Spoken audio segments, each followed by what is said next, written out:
Salam tani, selalu berinovasi. Kali ini saya akan bahas mengenai tentang perataan tanah atau yang biasa dilakukan sebelum tandur itu meratakan tanah seperti ini.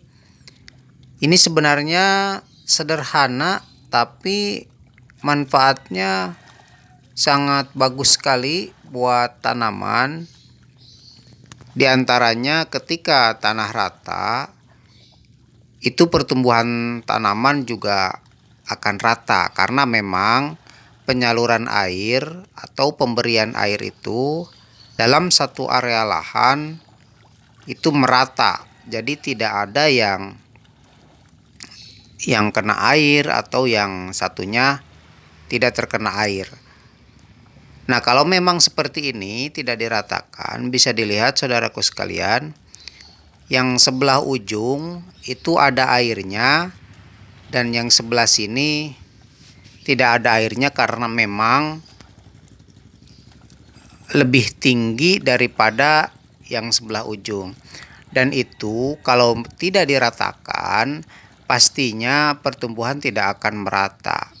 Terkadang kita bisa lihat tanaman padi itu ada yang hijau, selalu hijau, tapi ada yang satunya menguning seperti itu ataupun hijau tapi pucat. Nah, salah satunya dipengaruhi oleh keadaan tanah yang tidak rata. Kalau seperti ini tidak diratakan, itu pastinya akan pertumbuhannya pun akan tidak rata. Terus keuntungan lain, kita bisa memupuk juga akan rata nanti. Karena pupuk itu kalau memang tanahnya tidak rata, dia akan mengendap sesuai dengan aliran air. Biasanya terkadang di pinggiran pematang itu banyak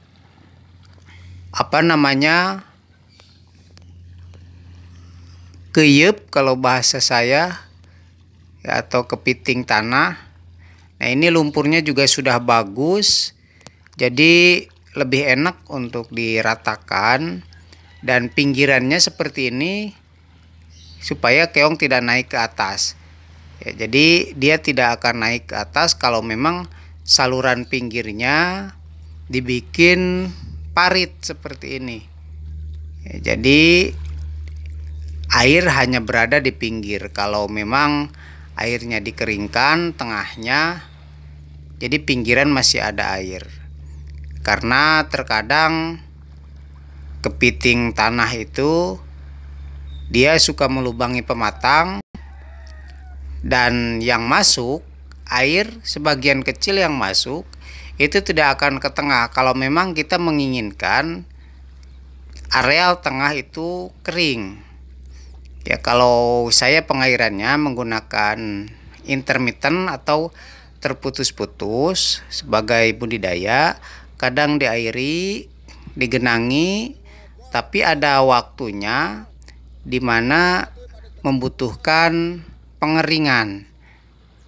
Air dibuang semua sehingga bagian tengah itu mengering, dan sedikit supaya membentuk retakan-retakan tanah agar akar bisa bernapas, dan juga nanti ketika diberikan pupuk itu hasilnya akan lebih baik dan lebih cepat diserap.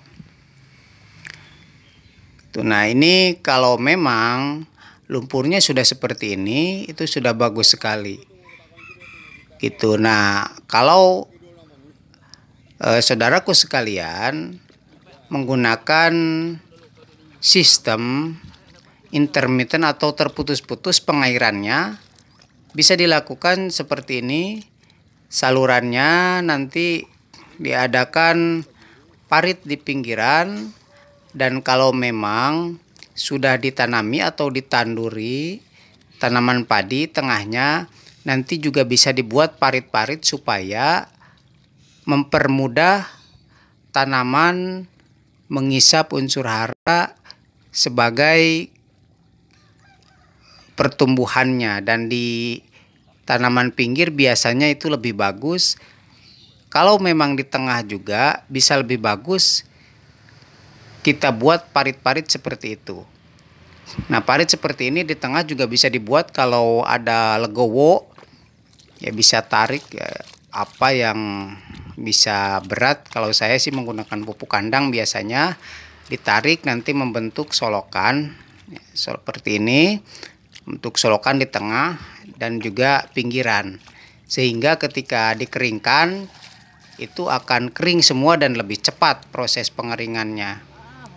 Dan diairi pun nanti ketika dimasukkan air itu akan lebih cepat lagi naik airnya. Oke, sementara itu saudaraku sekalian, semoga bermanfaat.